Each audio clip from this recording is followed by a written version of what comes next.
Hello, everyone. Welcome back to HR for the Heart, where the sometimes boring, sometimes fun world and brilliant and fun world of HR makes sense for our dating life. We use principles from HR to build better relationships. So today, we're diving into the big one, which is job description. You heard me right. Now, companies will never hire without a job description. The job description is the first basic document that connects a company with an applicant or a potential employee. That's what you would see on, let's say, LinkedIn or Indeed or wherever job board that you use. Well, first of all, let me share a story with you. I worked in this company at one time that was a beautiful company. I enjoyed my time there. And a few weeks, after getting on the role, I would ask my manager or my team members, and I would say something like, "Oh, how do we do XYZ here? I'm trying to do this. How do we do it?" And they would say things like, "Oh, just go with your guts." Okay. I mean, I'm okay to go with my guts. And so I thought, okay, this is fun. And the next time I would ask something like, "Oh, this director is asking for a promotion for this person. What's the process? What's the framework? What's the steps?"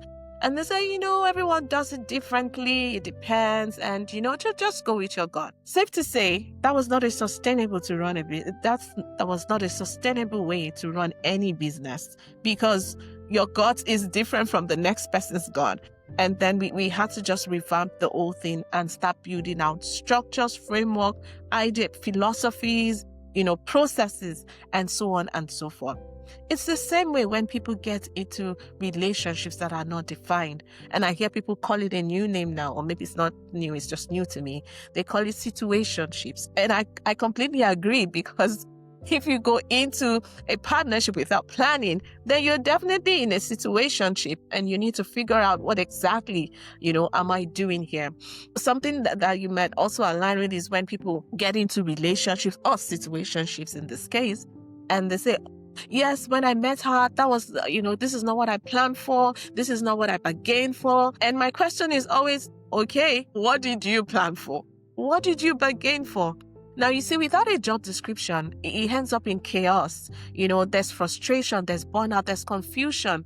And especially when it's dating, there's just a lot of spent energy. And guess what?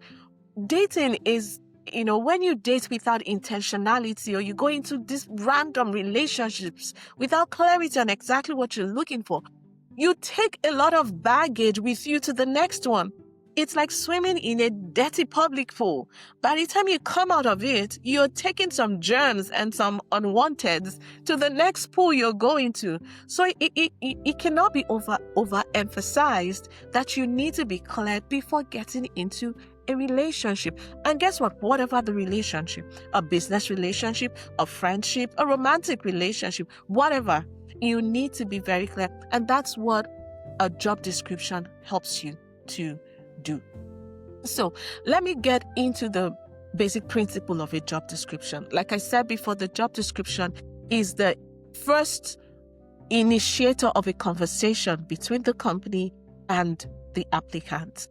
So the job description would usually contain things like maybe a brief description of the company, what their missions are, what their values are, what kind of culture they have. It will give you details of maybe what the day-to-day of that job is supposed to look like.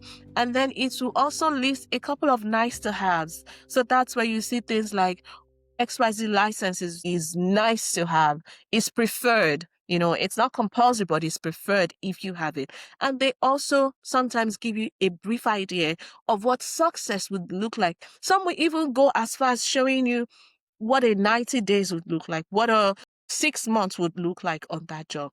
So without clarity, companies are not even able to hire, because what are you hiring for? What are you hiring into? And so in dating, the same rules also apply. Without clarity, you're going to attract people that won't fit the role. And then you're going to waste time and energy and emotions. And there's just so much drama, unnecessary. And at the end of the day, I tell people, when you're in bad relationships, what you waste is not just energy. You waste time, and time basically equals your life. So at the risk of sounding very harsh, you're wasting your life. As simple as that, So the danger of vague expectations, when you go into relationships without expectations or vague expectations, and you sound something like, oh, I just want someone that's nice. I just want someone that's God-fearing. I think, what does that mean? What does that mean? I just want someone that makes me feel nice. Okay.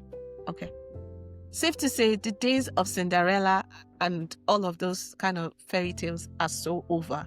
You really need to get with reality, because that's not how life works, and expecting someone to just magically know without ever saying a word out loud. It's like, are you mind readers? No, you have to say it. You have to be clear in your ask, in your expectations, so that from the onset we know, are we aligned? Are we not aligned? You're quick to walk if it's not what you're looking for, So vague expectations leads to vague outcomes. No surprises there. And I know we are typically not used to planning. Planning doesn't come naturally to us. But I like to say this scripture from Proverbs 24:3-4. And it says, any enterprise is built by wise planning. That's the first thing. Any enterprise, whether it's a relationship, a business relationship, a friendship, an alignment, a strategic partnership, it has to be built on wise planning. And then it becomes strong through common sense and profits wonderfully by keeping abreast of facts. But it starts with planning. And here's the point. Whether you plan or you don't plan, planning is going on. So what I'm proposing today is that you become more intentional in your planning. Put things actually in place. So here's the practical tools. I want you to take some time, just like a recruiter would do or a company would do before putting out a job description. Write down for yourself, what are your non-negotiables? Now, these are deal breakers, bare minimum. Like, don't stop if you don't have any of these things. Don't window shop if you don't have any of these things. What are your values? What are your life goals? And build things around that. So when you're making that list, try to keep it as tight as possible. So let's say between 3 and at least not more than 5. Because if now that list is looking like 10 and 15 or 15 items, then maybe you should have a separate conversation with yourself and understand who you really are and what you're looking for. Then the next thing to put is your nice to haves. So these are the extras, things that just spice up the relationships. So this will help you continue in your filter and avoid wasting time. Now, let's be clear. Having a clear vision of what you're looking for in a relationship, it's not about being picky. It's not, sometimes people say, you have this long list, oh, you're doing too much, or you're not gonna. No, it's actually self-respect. You respect yourself enough to put some planning into place, especially when it comes to relationship that has a huge bearing on where your life goes. So having a clear job description is not about being rigid as well. It's being intentional, because trust me, it's better to stay single for as long as it takes than to bring somebody that is not supposed to be in your space. There's no point running very fast in the wrong direction. Write down your job description. I'm going to link a worksheet in this video that you can use to test your hands. You have nothing to lose, so just put something down. Reflect and put something down. You deserve it. So list your top 3 non-negotiables, list your top 3 nice to haves, and then ask yourself, if you were on the other side, would you be excited to apply for the role you have described? So remember, finding the right partner is not just about love, because love is an emotion. You can't build something sustainable and, impact making on an emotion, right? So it's not about that. It's about clarity. It's about knowing where you are going and how you're going to get there with the right partnership. So give that job description, try today, and I can assure you it will reflect, it would even help you think through and give you perhaps a different perspective, on what you're looking for.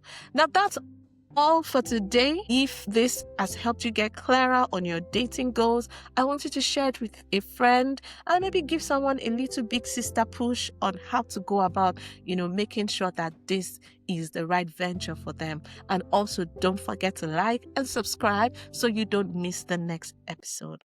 Until then, take care.